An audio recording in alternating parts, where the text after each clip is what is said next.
Isa talaga 'to sa dahilan kung bakit atat na atat ako na mapaayos ang kusina namin. Hello mga mare, samahan niyo ulit ako sa panibagong araw. Grabe talaga tong mga gawaing bahay no, wala talagang patawad. Kahit talaga weekend ay wala tayong pahinga at hindi nga nauubusan ng mga gawaing bahay. Hindi pa nga ako nakaka-recover sa paglalaba ko noong Huwebes tapos ito ngayong Sabado naglalaban na naman ako ang sakit pa nga ng mga balakang ko pati mga binti at hita ko. Pero wala ngang no choice ang buntes kasi wala namang ibang gagawa nito kundi ako lang din. Hindi naman sana madami ang lalabahan ko ngayon kaso nga naglaba ako ng mga bedsheet at mga kumot namin.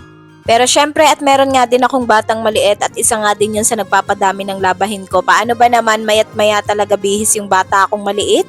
At naglaba nga din ako ng mga uniform ng anak ko kaya dagdag labahin ko nga din yun. O di ba wag dyan sasabihin na ang sarap ng buhay namin mga nanay dahil nasa bahay lang kami. Paglalaba pa nga lang nako nakakapagod na at para na nga din kaming nagtatrabaho. Yun nga lang hindi talaga masasabi na trabaho yun kasi nga walang sweldo. Kanina nga habang naglalaba ako nagpapaluto nga ng fries ang panganay ko. Hindi ko pa nga sana lulutuin kasi nga pagod na ako. Pero sabi nga niya siya na daw ang magluluto pero hindi ko nga pinayagan at eto nga't ako na nga lang din na nagluto. At basta talaga magluluto ako ng fries nako nauuna pa sa first itong aking batang maliit.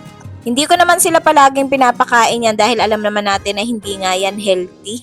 Isang beses lang siguro sa isang buwan at pinagbibigyan nga lang namin dahil gustong gusto nga nila yan. Ay nako, nauubos nga nila ang 1 kilo sa 2 araw lang. At nang maipagluto ko na nga ng fries sa mga anak ko ay mag-uumpisa na nga ako maglinis dito sa kusina. Gusto ko na nga ding ilipat ang laundry area ko dun sa labas namin kaso nga lang hindi pa nga naaayos ang gripo dun. Kaya ito nagtitiis nga ako dito sa kusina kahit na masikip.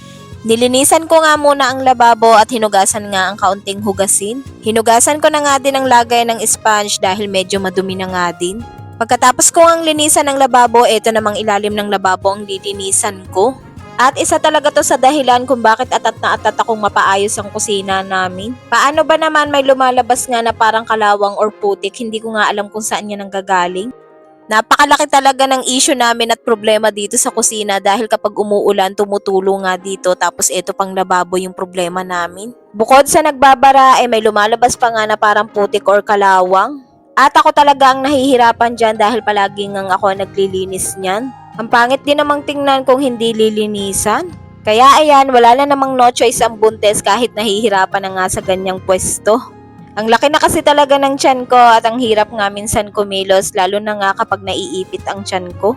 Kaya kapag nagkaroon kami talaga ng budget ay talaga namang ipapaayos namin yan. Nang malinisan ko na nga ang ilalim ng lababo, ito nga at nagmap na ako nitong sahig. At dahil tapos na nga ako maglinis dito sa kusina, ayan nga't maaliwalas na nga ulit. Hindi pa nga dyan nagtatapos dahil pagkatapos ko nga maglinis sa kusina ay tunupi ko na nga itong aking mga tupiin. Pagkatapos ay naglinis na nga din ako dito sa salas.